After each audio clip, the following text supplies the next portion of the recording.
Bienvenidos a la lección número 6 de Introducción al Antiguo Testamento.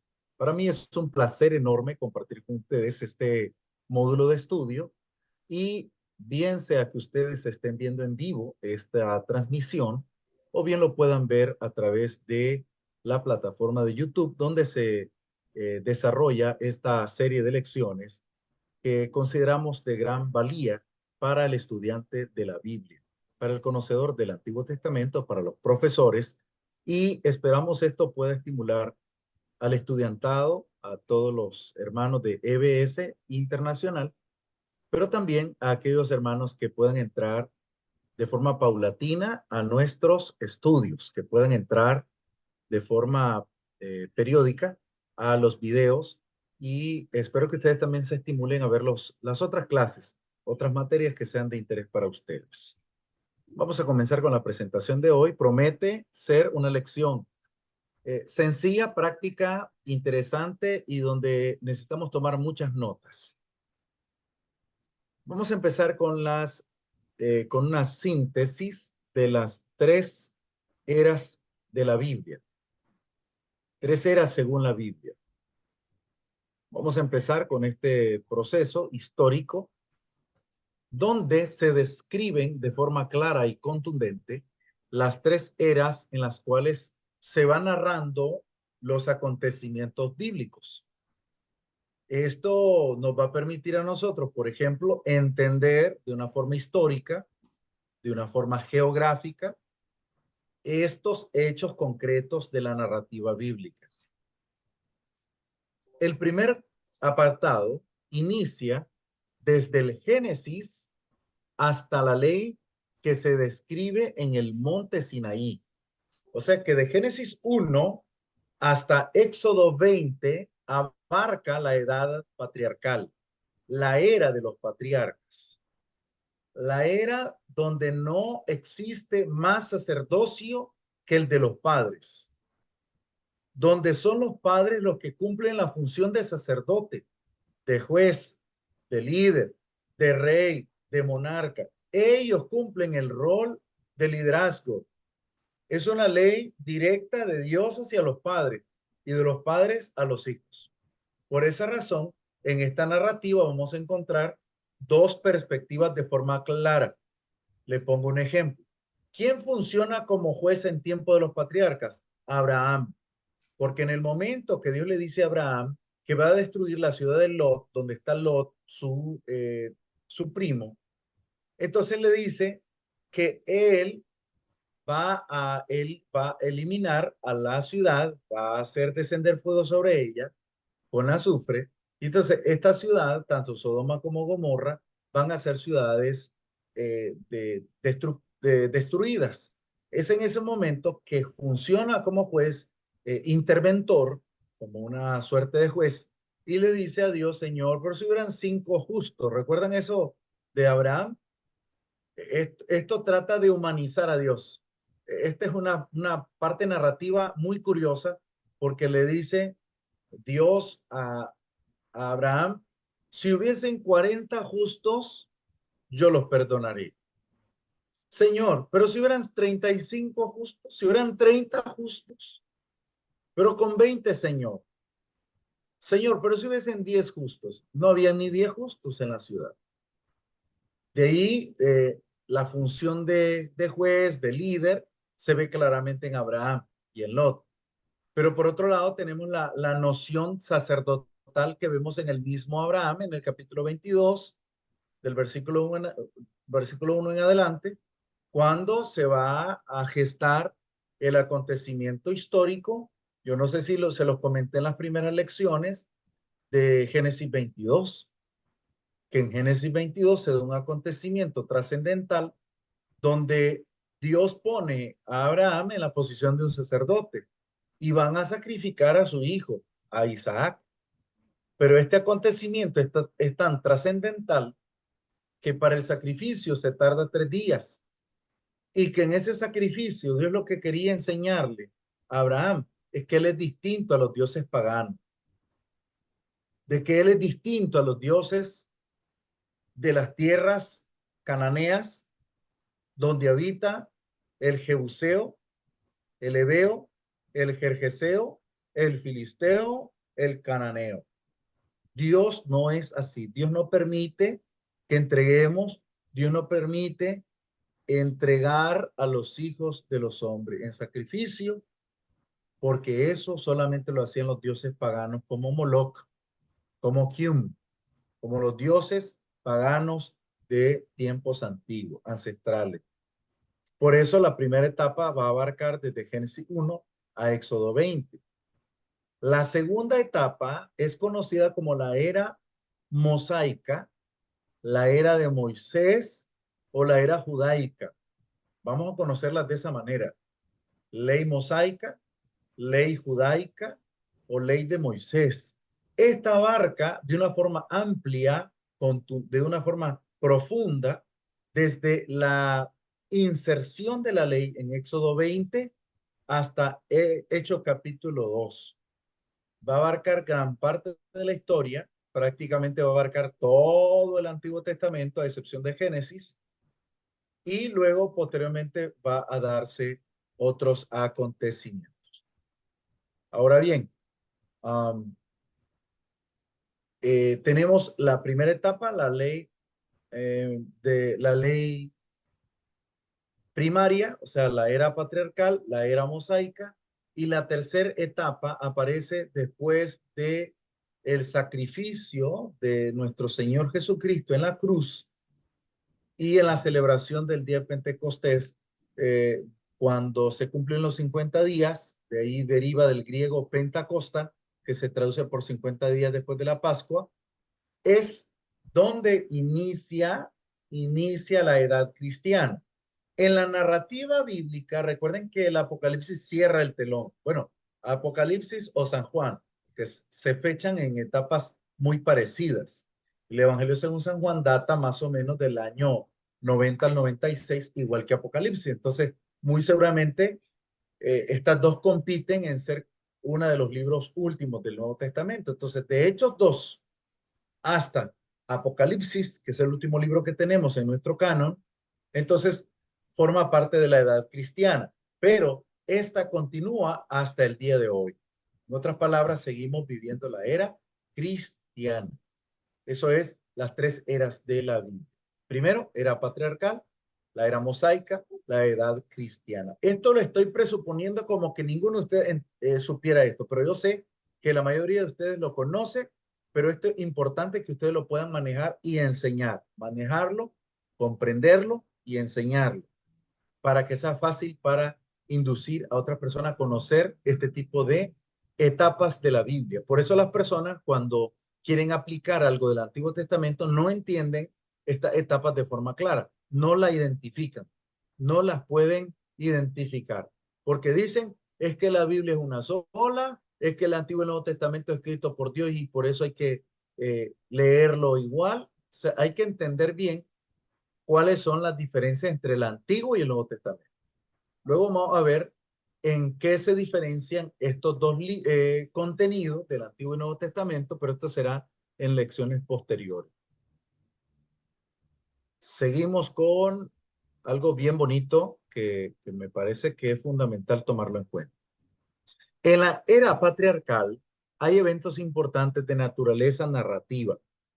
Los eventos importantes en esta era, por ejemplo, se describen de la siguiente manera. La caída del hombre en el capítulo 3 de Génesis. En Génesis 4 sucede el acontecimiento tan trascendente, tan terrible del primer homicidio y el primer asesinato prácticamente.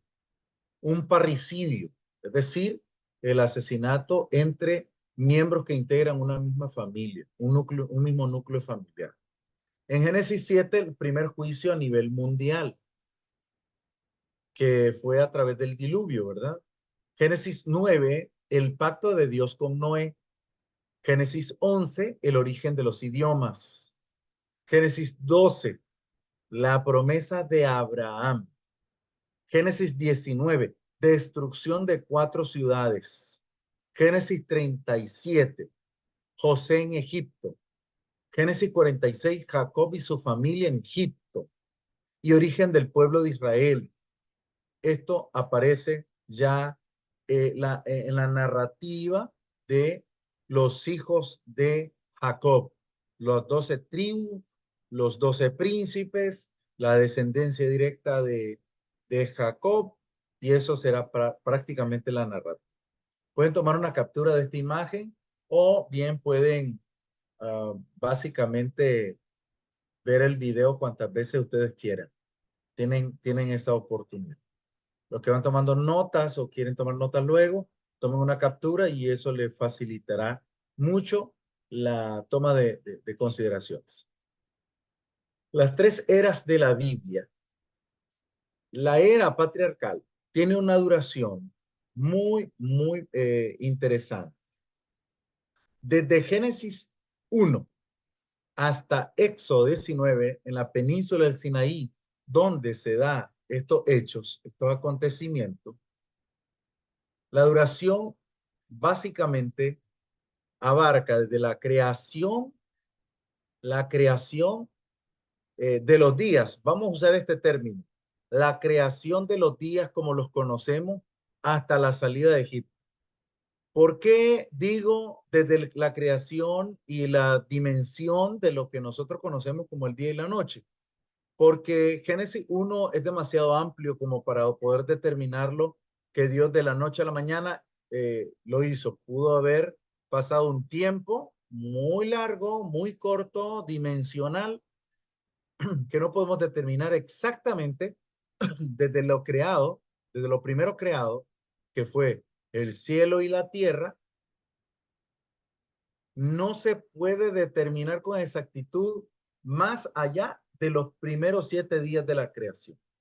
Bueno, eso lo pueden ver en Génesis, cuando estudian Génesis, el tema de la palabra día en hebreo, que puede también ser subjetivo para proponer la palabra yom en hebreo día, puede proponer que el día puede tener una duración de 24 horas. Esa es la traducción en hebreo, pero en el caso de la creación, de Génesis 1:1, pudo abarcar muchos días, muchos meses, no sabemos cuánto, esto lo ignoramos, pero ya desde Génesis 1, en la narrativa descriptiva de los días de la creación, hasta Éxodo 19, al final de su capítulo, abarca más o menos unos 2500 años, más o menos aproximadamente. La palabra patriarca significa padre, significa guía o líder. Para algunos la palabra líder como que no les gusta tanto, pero líder en el concepto bíblico es como dirigente, como el que va al frente, que va adelante en la batalla, al combate. Pero también puede significar jefe y gobernante. Jefe y gobernante. O sea, padre, líder, jefe, gobernante. Esa es la estructura o la dimensión que se le da a la palabra patriarca. Pero patriarca viene de la palabra patri, que significa padre. También se deriva de la palabra pater, de latín directo, pater, que significa papá o padre. De allí se derivan sus estructuras gramaticales de latín, que es patri, pater, y tienen una significación basada en el, el superior. Es como el líder de la familia, era el líder del hogar. Seguimos, vamos a seguir. Por lo tanto, esta dispensación, oigan, la palabra dispensación es lo mismo que decir era dispensación, etapa o periodo de tiempo. Dispensación es un periodo de tiempo. Una dispensación es un periodo muy extenso. Es un proceso temporal. O sea, una dispensación es la que hablamos. La dispensación, la primera dispensación fue el tiempo de los patriarcas, la segunda dispensación, el tiempo de la ley, la tercera dispensación, la era de Cristo, la era de la gracia. Esta dispensación se le llama el gobierno de los padres. El gobierno de los padres. ¿Por qué? Porque es los patriarcas, o son los patriarcas en este caso, en un sentido plural, los que lideran la familia. El escritor de los Hebreos, no tenemos precisión de quién fue, hay sospechas, pero vamos a determinarlo como algo general.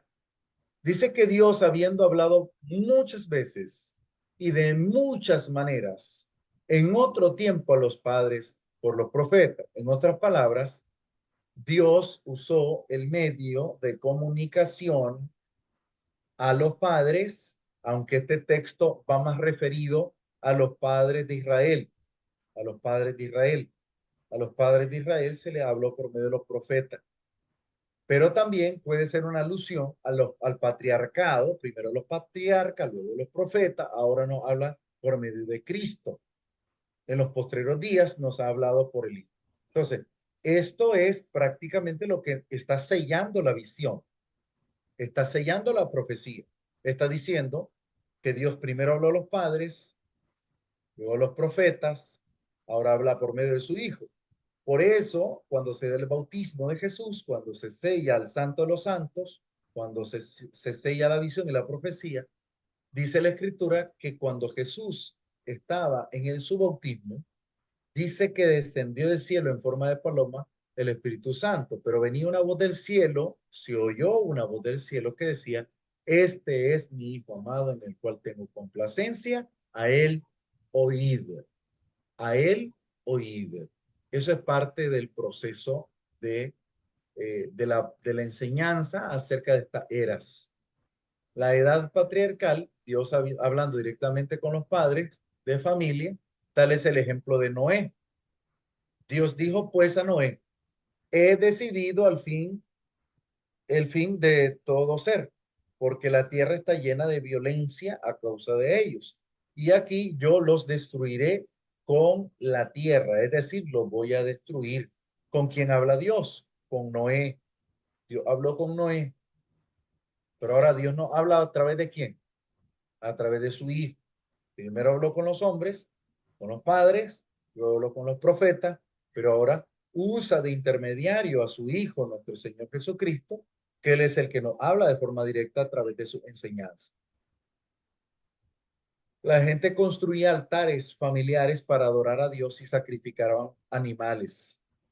Entonces alzó Abraham sus ojos y miró, y he aquí en sus espaldas un carnero trabado en un zarzal por sus cuernos. Y fue Abraham y tomó el carnero y lo ofreció en holocausto en lugar de su hijo. Esto es Génesis 22:14. Y llamó a Abraham el nombre de aquel lugar, Yahvé Jireh, Jehová proveerá. Por tanto, se dice hoy, en el monte de Jehová será provisto. Entonces, hay altar familiar y hay altar de adoración familiar. Hay culto familiar, hay una devoción familiar. Hay personajes que viven en esta dispensación y entre ellos los que empiezan la historia son Adán y Eva. Dios habló con Adán y con Eva, pero también habló con Abel y con Caín, con hijos de Adán y Eva. Habló con Noé, con Sem, Cam y Jafet. Habló con Abraham, habló con los patriarcas en general, habló con Isaac, Jacob, José, habló con Moisés y habló con estos personajes de esta etapa. Todos estos personajes son de esta etapa. Ustedes pueden imaginar cuáles son los otros personajes, ¿verdad? De esta etapa. ¿Cuáles son los personajes que giran en torno a esta etapa? Los que viven contemporáneos con Moisés, con Abraham, con Adán, con Noé, con Isaac y Jacob. Ellos son los que viven en esta dispensación. Ahora, una pregunta. ¿Qué importancia tiene para nosotros esta época?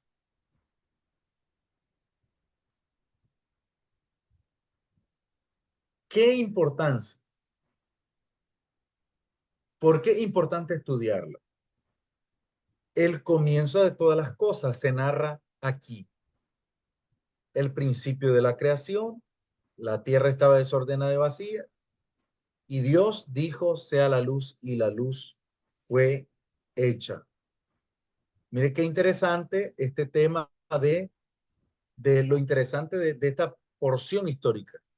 Comienza todo, inicia todo, y entonces Dios trabaja con los padres. Primero trabaja con los padres. Después de la caída del hombre, y como llegó a separarse de Dios, en Génesis 3:21, Dios le dijo al hombre que debía de dedicarse a labrar la tierra, a vivir de forma ah, sacrificada, forzada. Echó al hombre de Edén, puso querubines y puso una espada encendida. Bueno, de esta narrativa yo no quisiera por ahora darles más detalle o profundizar esta historia, pero en futuras lecciones, bien su servidor u otro maestro puede dedicar tiempo cuando se hagan análisis teológicos del Antiguo Testamento de lo que implica el Edén, lo que implica los querubines, lo que implica incluso el relato mismo del capítulo 3. Esto es un estudio que se tiene que hacer con profundidad y sobre todo con madurez. ¿Quién es el pueblo judío y cómo Dios lo escogió? Ustedes ya saben esta historia, vamos a repasarla nada más para confirmar nuestros conocimientos, llamando a un hombre llamado Abraham, primeramente, a Abraham. Y Abraham, allí es que cambia su nombre a Abraham. Eh, en este caso, la palabra Abraham se traduce por patriarca, patriarca, padre, pero Abraham se traduce o significa padre de multitudes, padre bendito. De ahí vienen nombres como Ibrahim, Ibrahim. Mi hijo se llama Ibrahim. Ese es el nombre que yo le puse a mi hijo porque tiene una derivación de Abraham. Abraham. Es el nombre que se traduce por padre de multitudes. Ahora, hay un detalle bastante interesante del nombre de la primer mujer que Dios le pone nombre. Increíblemente no es Eva, no es Eva. El primer nombre que Dios pone, la primer mujer cuyo nombre Dios pone es el de Sara. ¿Por qué? Porque el nombre de Sara no era Sara, era Saraí. Entonces Dios la identifica allí como Sara. De ti haré una gran nación y serás de bendición. Dios le dio una tierra, la cual poseyeron, donde Josué hizo la descripción profunda de la separación de las tierras. Esto lo podemos dedicar la siguiente semana a la distribución de las tierras y a la división del reino. Distribución de las tierras, que lo hace Josué de una forma muy, muy excelente, excelsa, profunda. Entonces Josué lo narra de cómo poseyeron la tierra. Seguiste, Henry. Eso solo sería el comienzo de la bendición de Dios. Por medio de Abraham o de Abraham, serían benditas todas las familias de la tierra. Gálatas 3:26 al 29, pues todos sois hijos de Dios por la fe que es en Cristo Jesús. Esta es la alegoría de Sara y Agar, porque todos los que habéis sido bautizados en Cristo estáis revestidos. Ya no hay judío ni griego, no hay esclavo ni libre, no hay varón ni mujer, porque todos vosotros sois uno en Cristo Jesús. Y si vosotros sois de Cristo, ciertamente linaje de Abraham sois y herederos según la promesa. Herederos de la bendición, no de forma, ¿cómo decirlo? Literal o física, por, por la circuncisión, no somos herederos por circuncisión, sino herederos de la promesa, herederos de la bendición, que en él serían benditos todas las naciones de la tierra a través de la transformación que traería nuestro Señor Jesucristo, porque él es descendiente de Abraham y su sangre corre por el corazón del ser humano. la sangre de Jesús. Por eso nosotros somos el Israel espiritual, el Israel de Dios. Eso lo dice Gálatas 6:17. Seguimos. ¿En qué época vive usted? La época de los patriarcas es totalmente diferente de la de nosotros.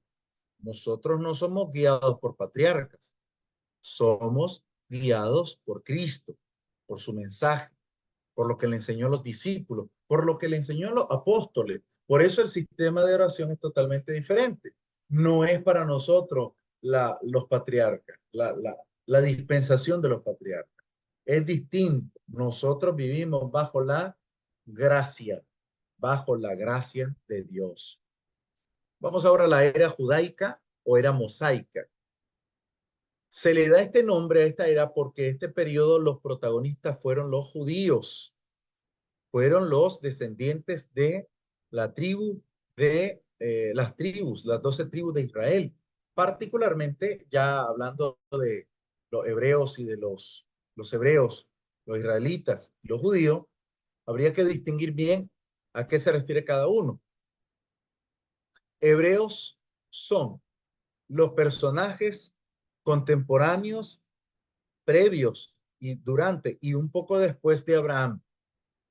Por eso es que Isaac era hebreo. Abraham era hebreo, porque eran descendientes de Eber. Eran descendientes de Eber. Algunos han sacado por deducción de que ellos habitaron en Hebrón, pero uno de los datos más conscientes, más sólidos, puede que tenga que ver con la descendencia de Eber. Eso aparece en Génesis 10:20, 10:21. Ustedes lo pueden corroborar. También porque el principal actor, por así decirlo, fue Moisés, quien fue el mediador de este pacto, de esta ley, de esta norma, de esta legislación. Entonces, es judía porque se refiere a los judíos, descendientes de Judá. Y es mosaica porque se refiere al pacto de Dios que hizo con el pueblo de Israel, pero con Moisés como uno de sus líderes, sino el líder más importante para ellos. Por eso ustedes van a notar que la carta a los hebreos hace la referencia en muy constante hacia Abraham, hacia Moisés y hacia los sacerdotes. Es decir, está tratando de desmantelar la idea, está tratando de poner a Jesús no solo igual a Moisés, sino más alto, un nombre más alto que el de Moisés. Por eso es que la imagen de Moisés para los hebreos, para los judíos, para los israelitas, era un nombre realmente importante. Era un nombre que ellos lo conservaban. Era parte de su narrativa. Más que una narrativa, era una leyenda. Moisés era un hombre legendario, un hombre ya casi mítico, bien recordado, respetado, a la altura de Abraham, a la altura de David. Esas son parte de las circunstancias en las cuales se mueve la normativa, la ley, el judaísmo como tal, como ley. La era judaico-mosaica inicia desde las descripciones de cuando sube Moisés hacia el monte, y dice Éxodo 19:3, y Moisés subió a Dios. Subió a Dios se refiere, subió al monte a la presencia de Dios. Jehová él lo llamó desde el monte, diciendo, así dirás a la casa de Jacob y anunciarás a los hijos de Israel. Esto es interesante, hermanos, porque si ustedes se fijan, así como subió Moisés al Sinaí, así sube nuestro Señor Jesucristo al monte para predicar. Y esta trascendencia de monte es muy curiosa, es muy importante. Y esto es algo que en el estudio de tipología bíblica, ustedes van a encontrar que hay tipos y hay antitipos. Hay como un efecto reflejo, como un espejo, en el cual se presenta Jesús y Moisés de una forma paralela. Así como Moisés subió al monte, Jesús sube al monte. Así como Moisés recibe la palabra de Dios, Jesús trae la palabra de Dios. Así como Moisés enseña la ley, Jesús aclara las normas de la ley, inclusive 7 veces le dice al pueblo, Moisés les enseñó diciendo, mas yo os digo, está legislando la era de Cristo. Está legislando la nueva era de la gracia. Está diciéndoles que esta nueva etapa es una etapa diferente, no es la misma. Ya Moisés cumplió su rol, ya los patriarcas cumplieron su rol, pero ahora Jesús sube al monte y les enseñaba. Sentándose, les enseñaba, dando a entender que él cumplía el rol de lo que hacían en la sinagoga los sacerdotes, los fariseos, porque ellos se sentaban frente al bemá, a la butaca donde se daba la ley. La lectura de la ley se hacía en un edificio interno que tenía un mesón en el centro que se llamaba bemá, y sobre el bemá se ponía una tinaja donde se encontraba de forma resguardada los rollos de la ley. Entonces se leía el rollo de la ley, se sacaba de ese recipiente de barro, se sacaba los rollos de la ley y se leía la ley. Entonces Jesús les enseñaba la ley a ellos. Y todo lo que habló, lo habló como quien tiene autoridad. ¿Por qué? Porque él es la autoridad misma. En él se deposita la bendición de la ley de Dios. Ahora, las leyes que se dan allí en la ley del Éxodo, hay 10 mandamientos. A estos mandamientos se le llama decálogo. Deca significa 10. Logos se refiere ley o palabra, mayormente palabra. Entonces, decálogo es 10 palabras, se desprende directamente del griego. Entonces, el decálogo son las 10 palabras. 10 palabras que seguramente fueron las 10 palabras que Dios le dijo a Moisés, que Dios mismo con su dedo escribió. Y todos los mandamientos que corresponden al Antiguo Testamento, más de 700, los mandamientos que hay, para ser más específico, eh, por lo menos hay 914 leyes, por lo menos. Entonces, eh, entre estatutos, decretos, leyes, son tantas leyes, algunos nominan inclusive 614, 614 normas, 614 leyes, pero aquí está un global, ¿verdad? Un promedio de cuántas normas, leyes, estatutos, decretos, reglamentos, legislaciones de las cuales se desprenden de los primeros capítulos de Éxodo, Levítico, Números, mayormente en Deuteronomio. Entonces, hay muchas leyes. Se llama también el libro. Esto aparece en Hebreos 9:19. Los rollos del libro. Fue un yugo que no pudieron llevar los israelitas, los judíos. Fue un yugo muy pesado. Fue un yugo muy difícil que no todos cumplían. O sea, la ley era perfecta, era buena, el imperfecto era el ser humano. Por lo tanto, era una cuestión bien difícil de asumir. Muchos murieron al desobedecer. En 1 Corintios capítulo 10, versículo 8, 1 Corintios 10, 8, se describe precisamente que por desobediencia, murió un montón de gente. Las leyes que no eran buenas.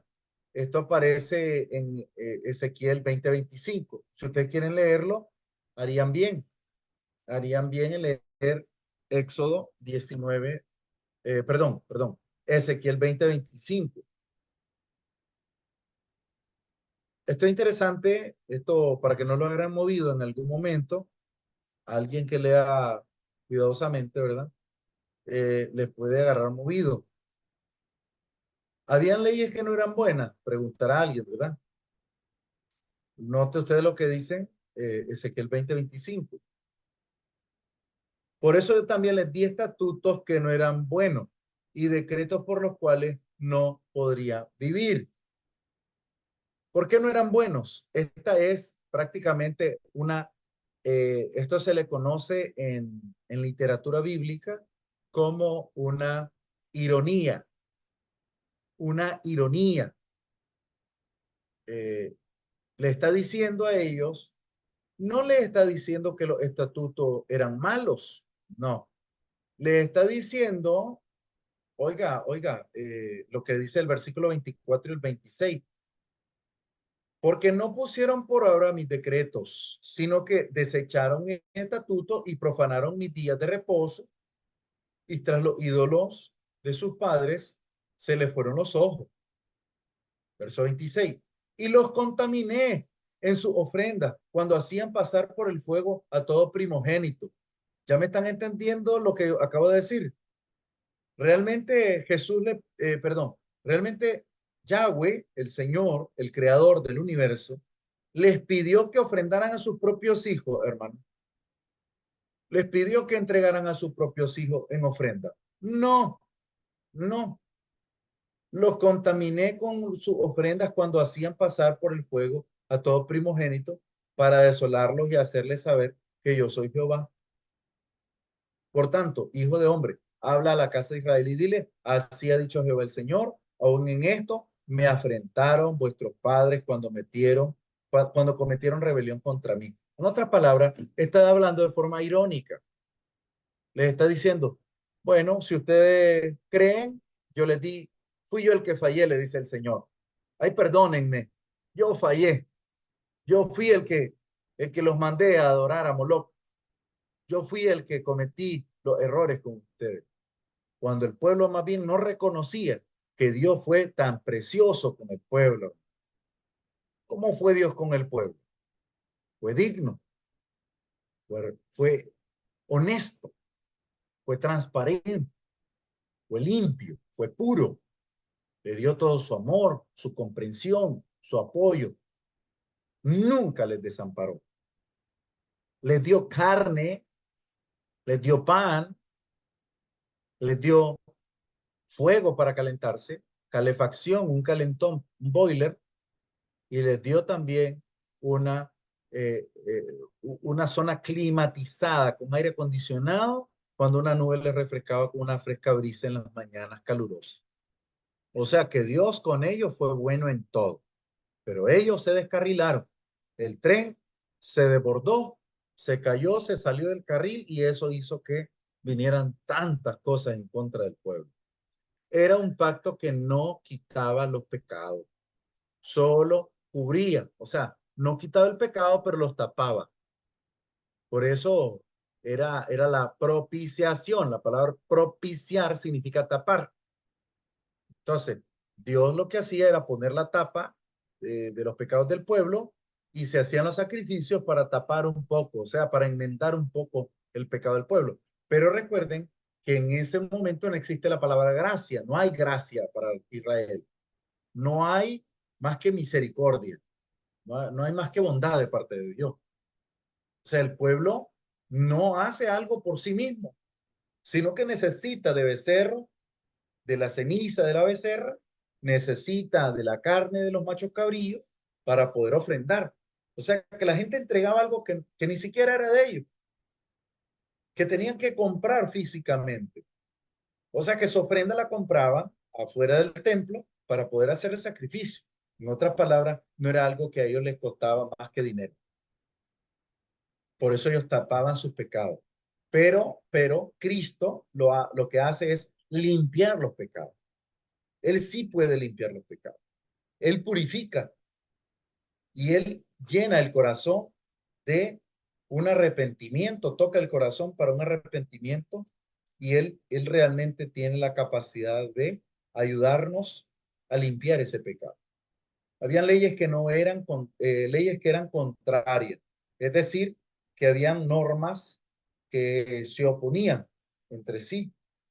Por esa razón, hay decretos, estatutos que según Colosenses 2:14 fueron clavados, fueron entregados por nuestro Señor Jesucristo a la cruz. Leamos, por favor, Colosenses capítulo 2, versículo 14. Dice así, anulando el acta de los decretos que había contra nosotros. ¿Por qué eran contra nosotros? Porque eran leyes de muerte. Porque la ley de la muerte era ojo por ojo, diente por diente. brazo por brazo, pie por pie. Había una ley tan terrible de los padres, la ley de lapidación, que el padre que tenía un hijo rebelde y contumaz tenía que avisarle a todo el pueblo que él tenía un hijo rebelde y tenían que apedrearlo. Era una ley severa, era una ley terrible, pero se sabe en pocos casos, mi hermano, de el hijo rebelde, porque ¿quién que tiene su hijo rebelde lo apedrea? Aún siendo rebelde, hermano, aún siendo rebelde el hijo, uno trata de medio disimular, medio decir que mis hijos, no, es que mis hijos están mal, pero no tanto. Por eso es que esa ley de lapidación no fue una ley que se cumpliera a cabalidad. ¿Saben por qué? Porque lo tenemos en el caso de los hijos de Aarón, lo vemos en el caso de de Nadab y Abiú. O sea, como la gente no quería, Elí no quería entregar a sus hijos, porque eran rebeldes, contumaces, malvados.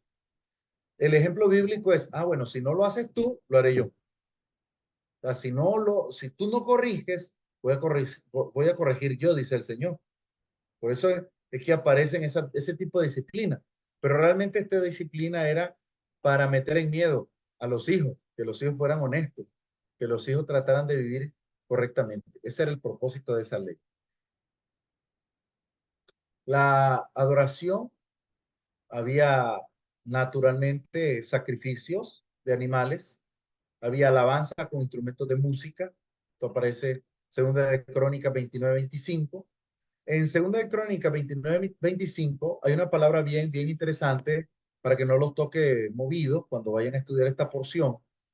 Esto nada más, yo ya hago poco estudio de debate, pero me interesa mucho que el estudiante que está revisando estos textos pueda manejar muy bien esta porción. Dice que el 29-25 puso también levitas en la casa de Jehová con címbalos, salterios, arpas, conforme al mandamiento de David, conforme al mandamiento de David, o sea, al llamado de ley que dio David, que era el rey, de Gad, vidente del rey, y del profeta Natán, porque aquel mandamiento procedía de Jehová por medio de su profeta. Proceder significa, eh, proceder significa permitir. O sea, proceda, es como cuando le dicen en la ley, ¿verdad? Cuando hay un juicio, el juez dice proceda, pero ¿quién es el que motiva que se haga esa intervención? El juez, perdón, el abogado defensor o el abogado acusador. Y dice el abogado defensor, bueno, solicito que se haga tal cosa. El juez dice al lugar o no al lugar. En este caso, proceda. Eso es proceder, permitir que se haga algo que alguien más lo ha indicado. Pero preceder significa que viene directamente del juez, o sea, que viene directamente de Dios.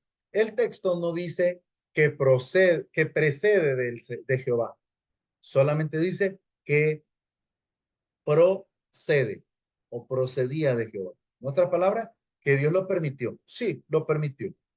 Permitió que se introdujeran los instrumentos de música. También habían sacrificio de animales, habían sacrificio de corderos y se hacían en el altar.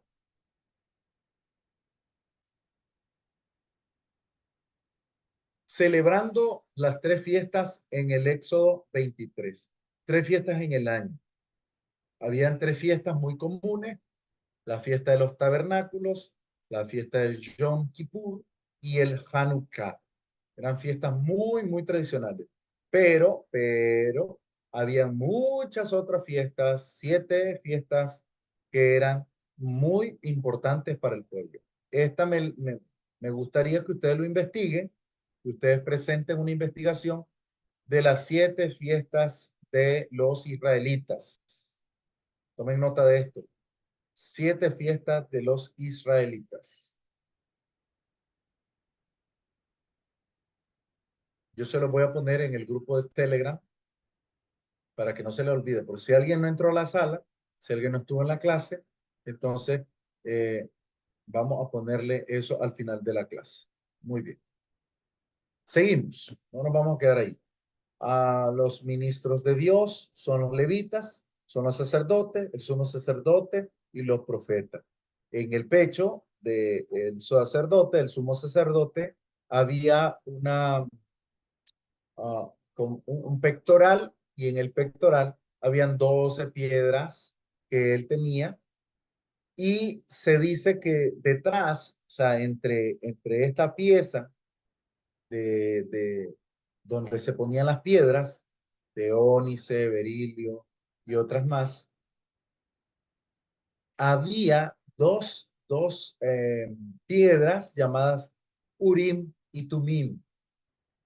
Y estas piedras eran piedras que usaba el sumo sacerdote para saber si Dios quería, si iba a intervenir directamente, si aprobaba una acción. Si la aprobaba Dios, entonces brillaban las dos piedras. Pero si Dios no lo aprobaba, no había luz en esas piedras. Es el misticismo prácticamente de la narrativa de los acontecimientos sacerdotales. Había muchos mitos, ¿verdad? Había muchas ideas.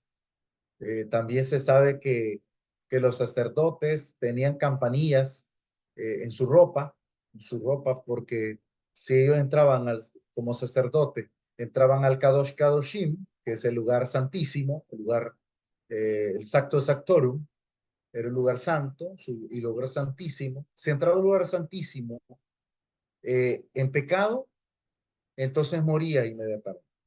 Tenía que entrar consagrado. Por eso le ataban un cordel, por si acaso moría el sumo sacerdote, lo sacaban de ahí porque nadie podía entrar. Entonces, allí él tenía que estar preparado. Luego, ahí tenemos la intervención de los sacerdotes y de los profetas.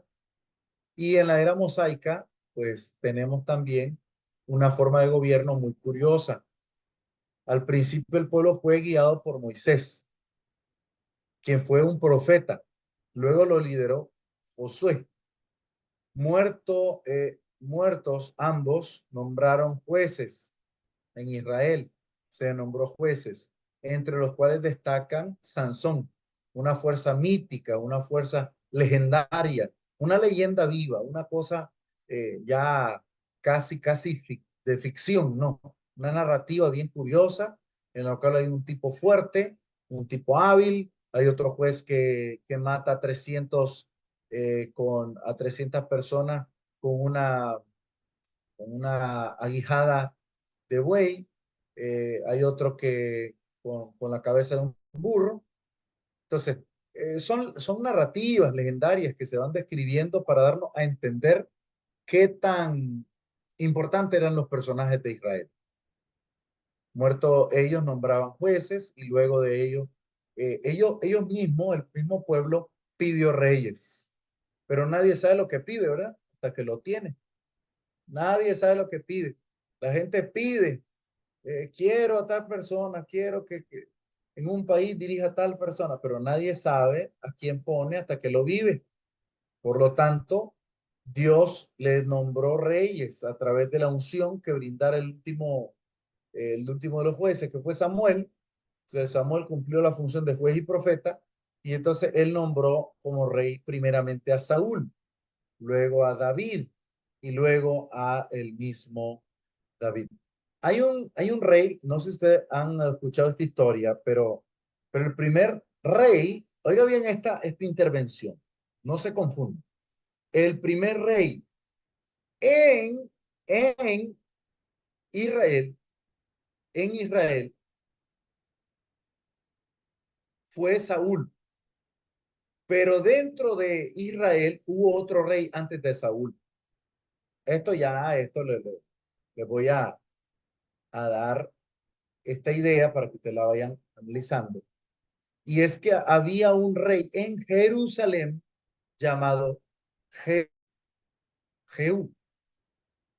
Y este fue una suerte de rey local. Él no gobernó en todo Israel, pero sí gobernó en Jerusalén. Este prácticamente fue el primer rey. que se nombra dentro de las tierras de Israel. Pero el primer rey del imperio fue Saúl. Bueno, hay eventos importantes también en la era mosaica. Dios hace un pacto con su pueblo, 40 años en el desierto, un pueblo incrédulo, un pueblo que no cree que Dios va a sacarlo de ahí. Hay un cruce del río Jordán, la conquista y repartición de las tierras en Canaán, ya con Josué como líder. Saúl, David, Salomón son los reyes de Israel. El reino se divide, el reino de Israel y el reino de Judá, y luego los 70 años de cautiverio en Babilonia. Esto se describe en 2 de Crónicas 36, 17 en adelante. La era mosaica y la era eh, cristiana están divididas por un aproximado de 1500 años. 1500 años. Desde el año 1500 hasta el año 30 de la era común, siendo nuestro Señor Jesucristo de unos 33 años y medio, perdón, 33 años y medio va a la cruz. Es el año 30. Esto del año 30 se lo voy a explicar en otra clase. ¿Por qué ponemos aquí el año 30? Hay un desfase de calendario, de fecha de calendario, en tiempo de Herodes, que en otro momento lo vamos a aclarar. En el futuro les será muy importante tener ese conocimiento basado en los acontecimientos del Antiguo Testamento. Es la presentación que yo tenía preparado para ustedes el día de hoy y dejo abierto el espacio, unos 2 minutos de comentarios finales y de mi parte ya será nomás la despedida y nos veremos en la próxima lección. Así es que para los que nos van a ver en YouTube, por favor regálenos un like y compartan este video con otras personas para que más personas que tengan los intereses nuestros pueda ayudarnos, pueda permitirnos llegar a otras personas con estas descripciones del Antiguo Testamento. ¿Preguntas, comentarios? Hermano Néstor, hermana Ingrid. Buenas noches, hermano. De lo que estaba comentando acerca de cuando al inicio que si fueron días o años para la creación de Dios, me hizo recordar cuando antes de que fuera bautizado tenía yo esa duda y un hermano me, me llevó al libro de Segunda de Pedro, capítulo 3, versículo 8, que menciona que para Dios, pues prácticamente un día pueden ser 1000 años o 1000 años un día. O sea, no, a nuestra mente no logramos comprender cómo es que para Dios, pues prácticamente no existe el tiempo. Ok, en el caso de Dios, vive, existe, no, Él es en un tiempo distinto al nuestro. Es decir, que su tiempo, él está en un contexto diferente al nuestro, donde él, o sea, yo podría perfectamente pensar que para él, el pasado, presente y futuro, para él es su coexistencia. O sea, él conoce todo, lo sabe todo, él vive todo, entonces él maneja todo ello.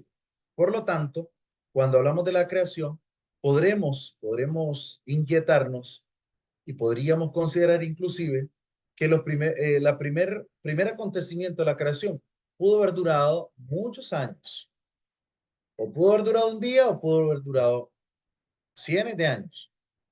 Por lo que sí estamos claros, desde los primeros días nominales de la creación, cuando dice, y en el primer día, y fue la mañana y la tarde del día primero, la mañana y la tarde del día segundo, desde ahí ya se va a describir la etapa o la era ya descrita de el día y la noche como la conocemos nosotros.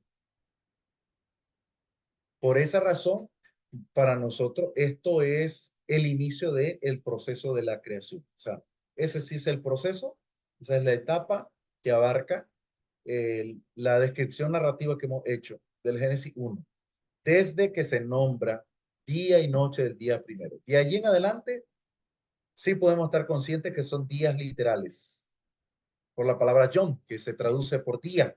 Fue el día, la palabra Yom, se refiere a un día de 24 horas. Por lo tanto, de ahí en adelante puede Dios crear. En un día, para Dios no es imposible en un día hacer tantas cosas. Por esa razón, el saber eso nos deja en claro que de allí en adelante sí nosotros tenemos algunas circunstancias, algunos datos fehacientes.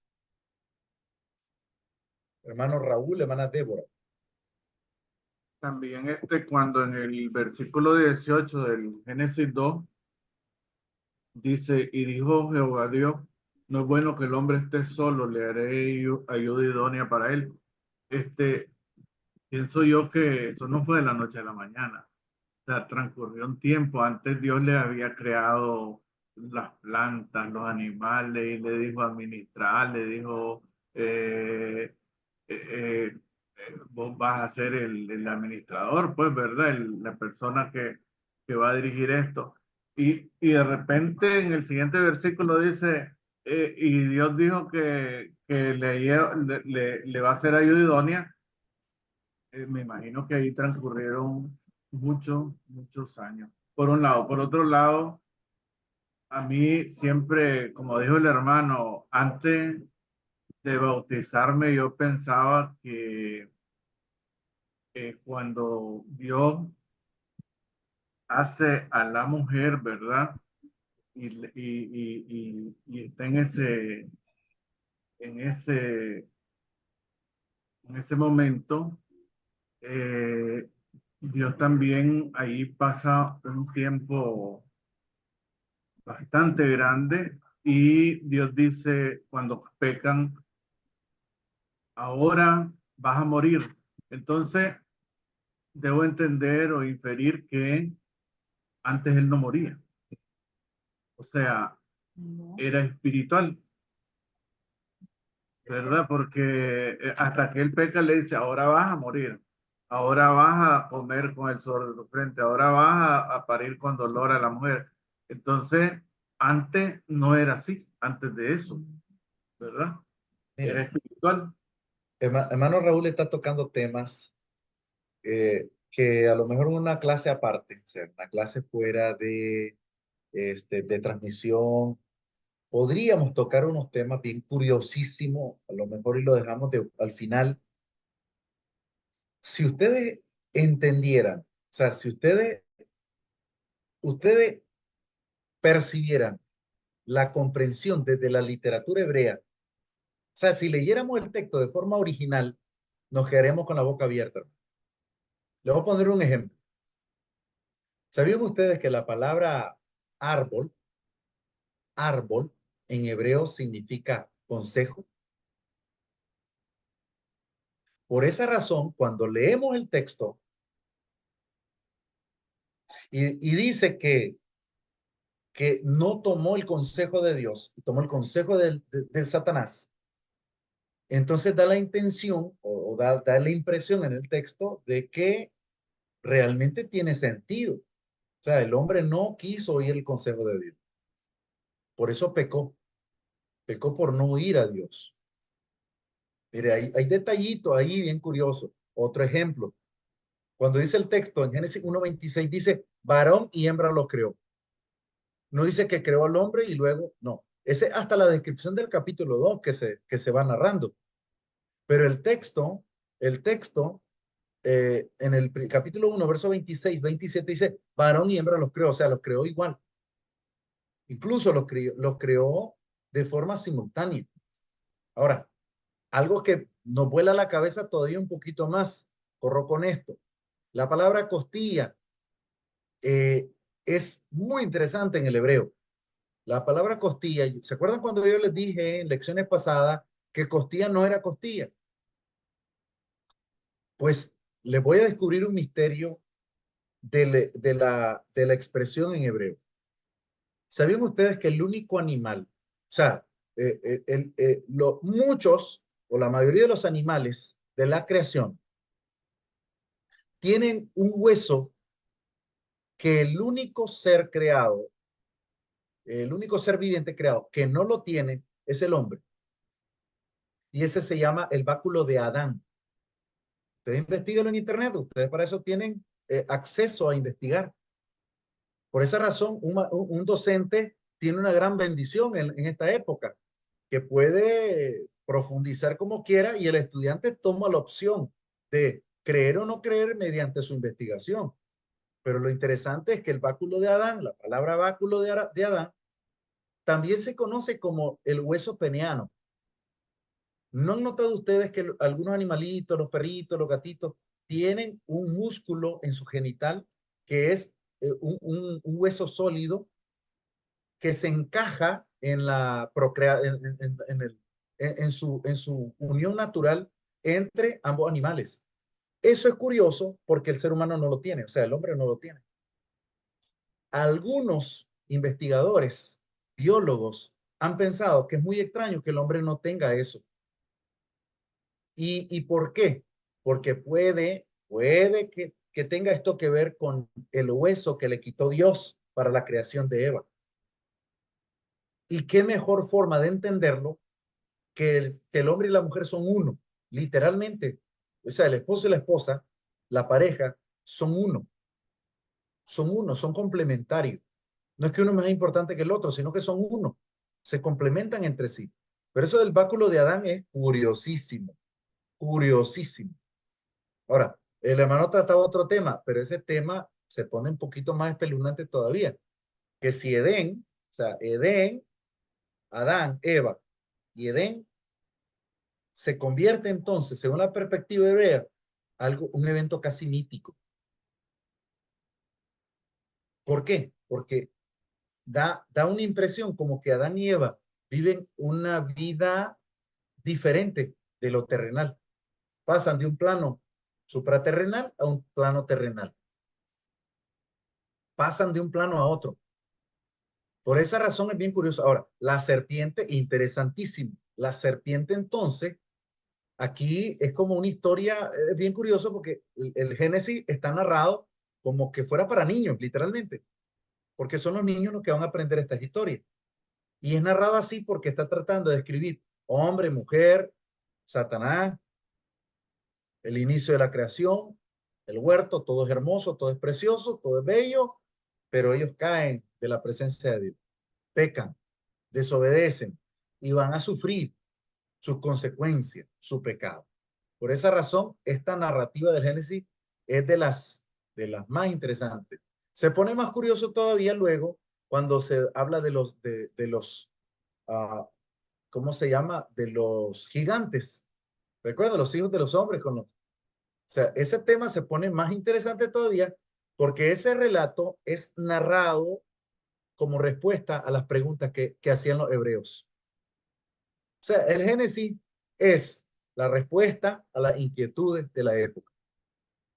¿Y de dónde nacieron los gigantes? ¿Y por qué hubo un exterminio? ¿Y por qué fue atacado la ciudad de Lot?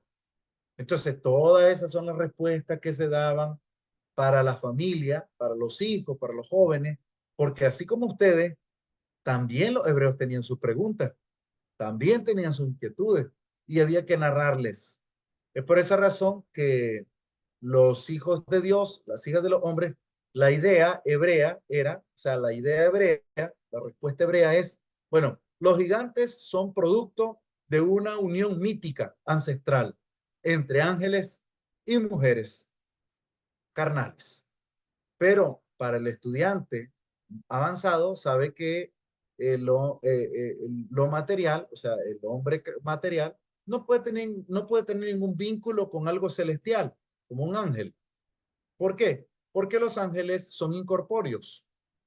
Los ángeles no son materiales, o sea, son inmateriales. Como inmateriales no pueden incubar, pues no pueden tomar esa posición. Vamos a cortar la grabación y luego, si alguno tiene alguna pregunta final. Así es que nos despedimos de la lección, del video y nos vemos la próxima semana.